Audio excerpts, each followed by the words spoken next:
I have to say, we came up with this idea for the Bernie bus tour, and it's been really remarkable. We started off at the border. We went to San Diego. We've been to Watsonville. We've been to Hayward and Union City. We were in San Jose last night talking to young natives, which was really, really powerful. Stockton, we're in Salinas now today. I don't know if I said we were in Watsonville earlier today. We're going to Monterey later. We've got a bunch of cities we're going to be hitting tomorrow and on Monday. And it's just been really powerful just meeting people and hearing their stories as to why they support Bernie. A lot of people, I've been, doing speeches and doing rallies and, going all over the place. So people have heard from me why I'm so, passionate about it, but it's been remarkable to hear why people are so excited about this campaign and this election. The thing that I found really remarkable about Bernie is that he's gotten people excited about even registering, let alone voting, and people going and talking to their parents, talking to their children, talking to their grandparents, talking to their neighbors, talking to strangers about the opportunity that we have here to vote for someone who has stood for us for so many years on so many issues. When he's talking about taking the money out of politics, that's really critically important to a community like Salinas, because too many people are being affected by politicians that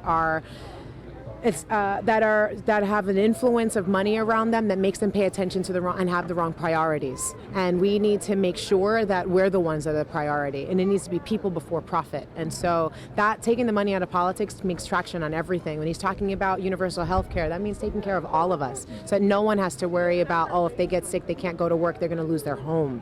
That's tremendous. That's that kind of pressure and relief is really important. Poverty is stressful. Poverty is sexist. Poverty, when you're in these places and you have the disparity between the police force and between the community, and people are getting profiled and they're getting stopped and frisked, and they're feeling like they're being attacked and intimidated and bullied on a regular basis. I've been meeting people across this nation who suffer PTSD as if they were veterans coming home from war.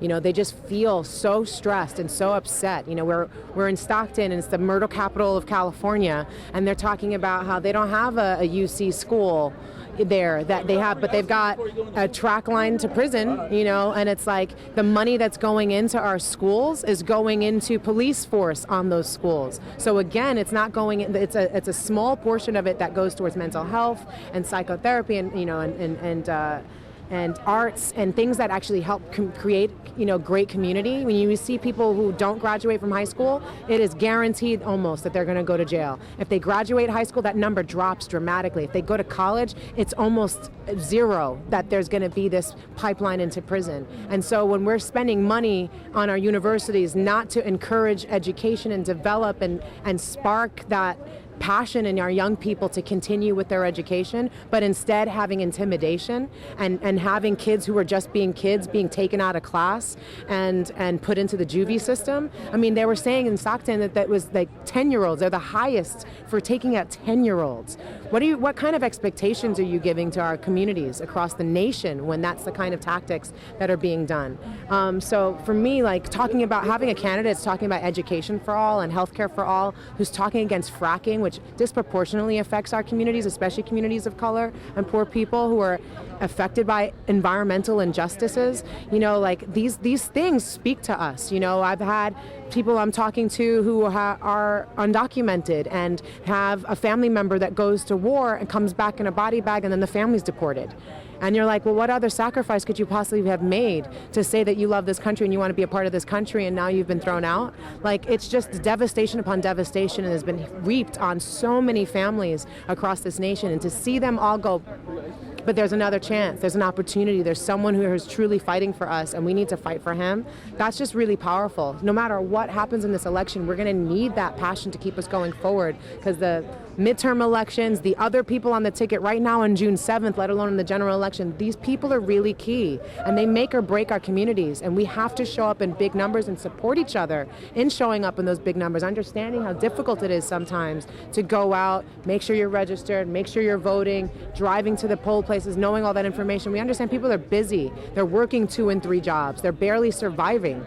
And so ask for their vote sometimes feels like a lot, but they understand how important it is. What they've fled from before, what they have experienced in their life, and knowing that this time is the actual time that you need to create time for and the space for, so that our future generations can have something to look back on the history books and know that we fought for their rights. You know, this is another civil rights era. We're seeing it around the entire planet of people pushing back, rioting, protesting, from, you know, the Egyptian uprising to the PM of Iceland stepping down and resigning after 3 days of protest because of his involvement with the Panama Papers. Like, this is a moment where people are going, no, the system is rigged, and it's rigged against us, and we're tired of the 1% having the say. They're a minority, we are the majority, and we're too big to fail. So I really hope to see these numbers come in really big for California, specifically in the Latino community, because we are 50, 60,000 of us turn 18 every month.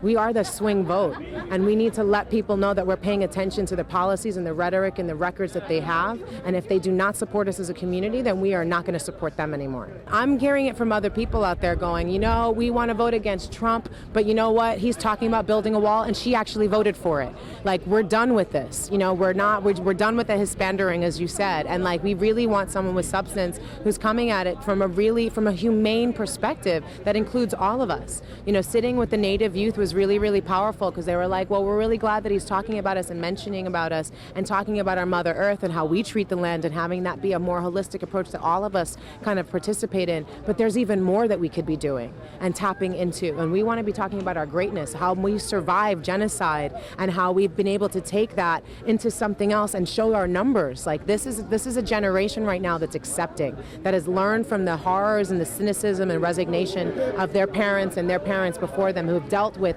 so many harsh realities, who've had politicians who promised them things and didn't show up. And so now where they're trying to tell us younger people that you're being caught up in this old way of, you know, that this new hype. But that's the difference between this moment and then. When you actually look at Bernie Sanders, he's been saying the same thing for 10, 20, 30, 40 years. And some people want to say, oh, like, that's one issue. Well, his one issue has been justice. They also made fun of Obama for being a community organizer. And we see how important community organizers are. So it's like, you cannot let this narrative persuade you not to use your power, because it is a huge power that we have, just in sheer numbers alone. Like, we represent more than the money that they can line their pockets with, but only if we show up and actually vote. And to see the young people encouraging each other and talking to each other and sending out the videos and going, no, I know what the line is today that the other camps are putting out there, and they're trying to have this propaganda go into our heads to make us think or feel a certain way. But here's the real truth. Here's the videos that prove the consistency and the integrity and the honesty of this candidate, and how questionable that is on the other side. And I think that's just really powerful, that people, like, I've talked to so many parents, and they're like, I don't know, man. My son kept disappearing into this room and watching all these weird videos of this old man talking into an empty room about the Iraq War and the Patriot Act and these things that he was against, that he was right on. And it made me have to look at him again, because I've been a lifelong Dem, or I've been a lifelong Republican, or I've been a lifelong independent, and I realized that I had to be a part of this movement, because this movement is not a moment, it's a movement. And there's a consciousness that's happening right now, and the tolerance that was preached to the previous generations, because that was the best you could hope for, because people were so resigned and cynical, is no longer the case. Young people are hopeful, and they're hopeful not because they're idealistic. They're hopeful because they're realistic. They understand the injustices that have been given to them. They're the ones drowning in underwater student loans. They're the ones that are seeing the trillions of dollars of debt that America's in. They're the ones that are seeing the fact that they can't move out of their parents' house because of the inequities that exist. They're the ones who are seeing how ridiculous it is that we're still caught on whether a woman should have the right to choose, or people who love each other of the same sex should get married. They're like, why are you not talking about the real issues, like climate change and a future that I can feel like I can breathe in, let alone have my dreams fulfilled in? No, we are realistic that the system is against us, has been against us, that you've used our parents and everybody else to fall in line and conform to your way of thinking, and we're not having it anymore, because we realize we can talk to each other and how powerful we are. We don't need you to tell us we're powerful, we know we are. And they're showing up and moving me.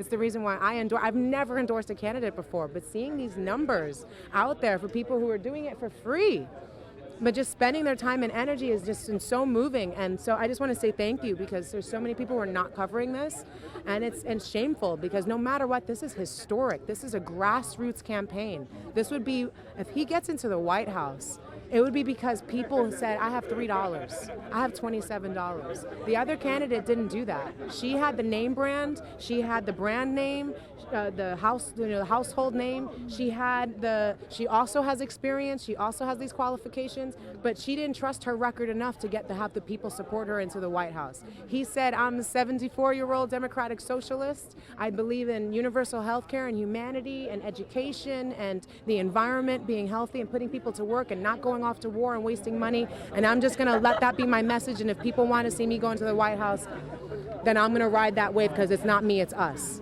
That's huge. So I'm putting everything in that we get a grassroots candidate into the White House who is not going to close the door and say, thanks so much for your votes, I'll take it from here, but is going to go, great, let's keep this door open and let's get to work, everybody, because there's a lot of work to do. I know that's been a really big push, is this idea of like voting against somebody, and I don't feel like I have to do that. And that's been, I think, the big message that I've been having to tell even like young people, and it's been amazing. I was at this Me Too event, and there's a whole push to get a million new registrations by the general election, and there were these young teenage kids who were in high school who created this Dump Trump and all of this kind of stuff for their school, and creating conversations and not afraid to get into political conversation in their school, and really it's a big deal. I really love that. But I was talking to them as well and going, the passion and the energy that's going to be against somebody could be put for someone that actually can make things better. There's a lot, nothing that Trump has said has been original in my opinion. I've heard other politicians say it for a long time. We already made it more difficult for people coming from Muslim countries coming in here. We've already made it difficult for women to have access to reproductive health. We've already, all of these things that he's talked about is already happening.